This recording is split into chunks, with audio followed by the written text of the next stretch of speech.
बिस्मिल्लाहिर्रहमानिर्रहीम। अस्सलाम वालेकुम। आज हम बना रहे हैं चिकन पोटा। चिकन पोटा बहुत ही मज़े का बनता है। अगर आप मेरे तरीके से इसको बनाएंगे तो बिल्कुल भी इसमें स्मेल नहीं आएगी। तो कुछ लोग कहते हैं कि उनसे ये अच्छा नहीं बनता, इसमें स्मेल आती है। तो आपने इसको मेरे तरीके से बनाना है, बिल्कुल भी इसमें स्मेल नहीं आएगी। और जो लोग इसको नहीं खाते वो भी इंशाल्लाह ज़रूर इसको खाएंगे और बनाएंगे भी। आपने इसको ज़रूर ट्राई करना है। तो ये आप देख सकते हैं इसका कलर कितना प्यारा है सालन का, और बहुत ही मज़े का बनता है। आप इसको ज़रूर ट्राई कीजिएगा। तो चलिए जल्दी से हम अपने चिकन पोटा की रेसिपी को बनाना स्टार्ट करते हैं।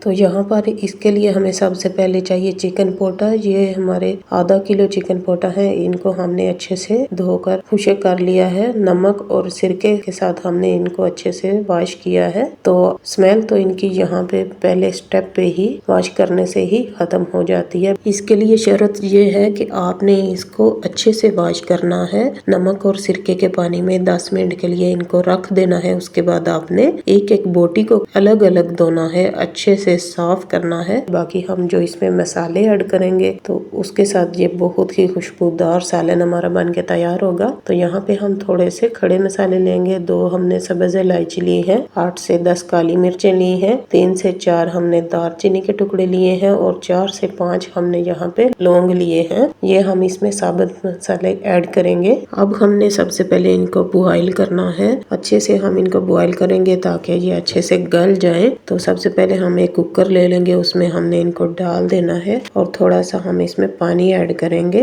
थोड़ा सा पानी ऐड करेंगे जिसमें ये अच्छे से डूब जाए। यहाँ पे हम इसमें 1 टीस्पून नमक ऐड कर देंगे और जो हमने मसाले रखे थे वो भी इसमें हम ऐड करेंगे। ये मसाले आपने जरूर ऐड करने हैं, इनसे इसकी जो स्मेल होती है वो खत्म हो जाती है। किसी भी गोश्त में आप इनको जरूर डाला करें। जो भी गोश्त आप बनाया करें मसाले ये जरूर साबुत मसाले ऐड किया करें, तभी हमारे गोश्त में से स्मेल खत्म होती है और वो अच्छे से तैयार होता है। तो अभी हम प्रेशर कुकर को बंद करके इसको 15 से 20 मिनट के लिए अच्छे से पकाएंगे। जितना आपको बड़े गोश्त को पकाने में टाइम लगता है, गलाने में, इतना ही हम इसको भी टाइम देंगे। क्योंकि ये थोड़ा सख्त होता है तो इसको गलाने में थोड़ा टाइम लगता है। अच्छे से गला हो तभी हमें खाने में अच्छा लगता है। तो सबसे पहले हम इसकी भाप को रिलीज कर लेंगे। और ये देखिए जी, हमारे चिकन पोटा जो है वो अच्छे से गल के तैयार हो चुके हैं। आप देख सकते हैं अच्छे से ये गल चुके हैं। 15 से 20 मिनट के लिए हमने इनको अच्छे से पका लिया है। तो अभी हमने इसके लिए एक मसाला तैयार करना है, जिसके लिए हमें ये सब चीजें चाहिए। सबसे पहले हमने एक बड़े साइज का प्याज बारीक चॉप कर लिया है और एक बड़े साइज का टमाटर, इसका हमने छिलका उतार कर इसको भी बारीक चॉप कर लिया है। और ये हमने फ्रेश लहसुन अदरक कूटा है। ये 2 से 3 टेबल स्पून हमने फ्रेश अदरक लहसुन लिया है। इससे बहुत ही अच्छा इसका टेस्ट आएगा और जो स्मेल है वो तो बिल्कुल भी नहीं आएगी। और 1 टीस्पून नमक लिया है, हाफ टीस्पून हल्दी ली है और 1 टीस्पून मैंने सुरख मिर्च ली है यहाँ पे। और ये हाफ टीस्पून जीरा कुटा हुआ लिया है, ये हम इसमें इस्तेमाल करेंगे। और 1 टीस्पून भर के हमने लिया है खुशक धनिया कुटा हुआ। और यहाँ पे हमारे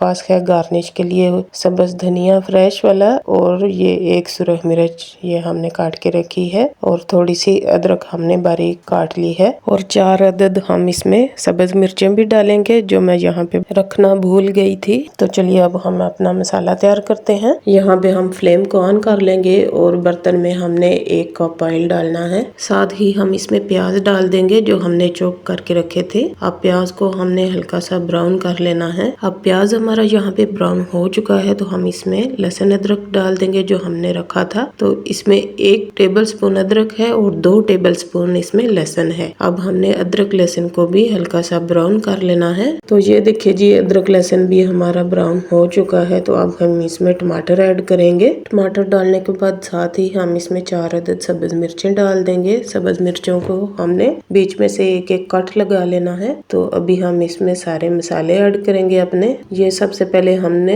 सुरख मिर्च, हल्दी और नमक जो रखा था ये हम इसमें डाल देंगे और अच्छे से मिक्स कर लेंगे। यहाँ पे हमने मसाले को 2 से 3 मिनट के लिए अच्छे से भून लेना है। तो ये देखिए जी, मसाला हमारा भी यहाँ पे अच्छे से भून चुका है। तो अब हम अपने चिकन पोटा इसमें ऐड कर देंगे जो हमने बॉईल करके रखे थे। अब चिकन पोटा डालने के बाद हमने इनको अच्छे से 4 से 5 मिनट के लिए अच्छे से इनकी भुनाई करनी है, ताकि हमारा जो मसाला है वो भी अच्छे से मिक्स हो जाए, अच्छे से उसकी ग्रेवी तैयार हो जाए और हमारे चिकन पोटा है जो है वो भी अच्छे से मसाले में भून जाए और अच्छी सी एक इनकी खुशबू आने लगे। अभी बुनाई करते वक्त साथ ही हम इसमें जीरा डाल देंगे जो हमने क्रश करके रखा था, और साथ में ही हम कुटा हुआ खुशक धनिया भी इसमें ऐड कर देंगे और इसकी भुनाई हम कर लेते हैं अच्छे से 4 से 5 मिनट के लिए। अभी हमने 4 से 5 मिनट इसकी अच्छे से भुनाई कर ली है, तो अब हम इसमें 2 से 3 टेबल स्पून भर के हम इसमें टमाटो प्योरे डालेंगे। इससे इसकी जो ग्रेवी है और थिक और अच्छी बनेगी। तो अभी हमने मजीद इसको 2 मिनट के लिए अच्छे से भून लेना है। तो ये देखिए जी, मजीद हमने इसको 2 मिनट के लिए अच्छे से भून लिया है।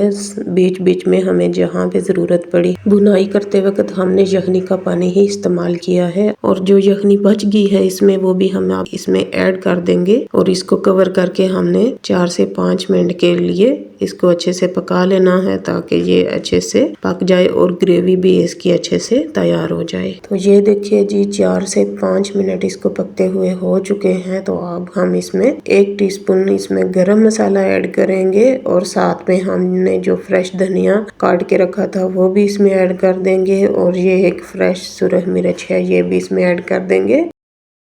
अब हम इसको चम्मच चला के एक दफ़ा अच्छे से मिक्स कर देंगे और दोबारा से कवर करके लो फ्लेम पे 2 मिनट के लिए इसको दम पे रखेंगे ताकि जो इसका ऑयल है वो सारा सेपरेट हो जाए। तो ये देखिए कितने अच्छे से इसकी ग्रेवी जो है वो बन के तैयार हुई है। तो अभी हम इसको कवर कर देते हैं 2 मिनट के लिए। तो ये देखिए जी, 2 मिनट के बाद इसका सारा जो ऑयल है वो सेपरेट हो चुका है और इसका कलर देखिए कितना प्यारा आया है। बहुत ही मजे का ये बनता है। तो चलिए अब हम इसको डिश आउट कर लेते हैं। तो ये देखिए जी, बहुत ही खुशबूदार मसालेदार बहुत ही मजे का हमारा सालन बन के तैयार है। आप यकीन करें बिल्कुल भी इसमें स्मेल नहीं है। तो आप इसको मेरे तरीके से जरूर ट्राई कीजिएगा। तो अभी हम थोड़ा सा धनिया इस पे गार्निश करेंगे और थोड़ी सी हम साथ में अदरक इस पे डालेंगे। आप देख सकते हैं इसका कलर कितना प्यारा आया है। मुझे यकीन है आपका दिल कर रहा होगा कि हम इसको अभी खा लें। तो अगर आपको मेरी रेसिपी अच्छी लगे तो मेरी रेसिपी को शेयर कीजिएगा, मेरे चैनल को सब्सक्राइब कर दीजिएगा। मिलते हैं किसी नई रेसिपी के साथ, तब तक के लिए अल्लाह हाफिज।